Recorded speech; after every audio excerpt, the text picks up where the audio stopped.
Mary Shotwell Little was born on January 14, 1940. Little appears to be known about Mary's early life, except that she did study to be a secretary at North Carolina College for Women, now UNC Greensboro. However, about 6 weeks before she vanished, on Labor Day weekend 1965, she married a man named Roy Little Jr. The couple lived in an apartment in Decatur, Georgia, which is northeast of Atlanta. Mary worked as a secretary at the Citizen and Southern National Bank in Atlanta. The bank is now called Nations Bank. On October 14, 1965, Mary went to work at the bank as usual. Her husband Roy, who at the time was a bank examiner, had to go out of town for work. After work, Mary bought some groceries and then met a friend/co-worker at the Piccadilly cafeteria located at the Lenox Square Shopping Center in Buckhead for dinner.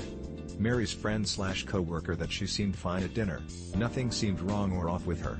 At around 8 p.m., Mary said she ought be getting home. According to the Lost and Found blog, she was expecting company that weekend and needed to clean the apartment. Her co-worker said that Mary said she'd see her in the morning and was off to her car. This would be the last time Mary's friend would her.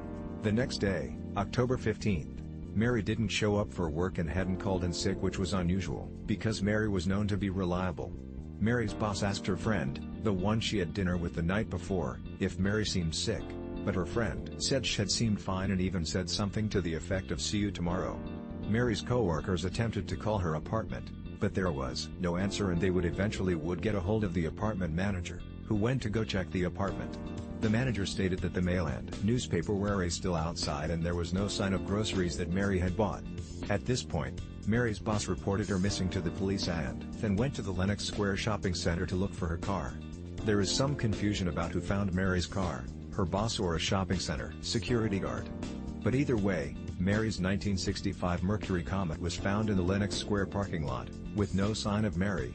Again, Lost and Found blog. The security guards were adamant that Mary's car was not there overnight or even at 6 a.m. when they had patrolled the lot, but it had been there a while before being discovered because at 12:30 p.m. the engine was cold. When and who returned the car to the lot are unknown to this day. However, Mary's car keys were missing and there was a layer of red dirt on the outside of the car, meaning it had been driven at some point. There was also spots of blood in several places, including the driver's side door. Mary's underwear appeared to be balled up in the back seat.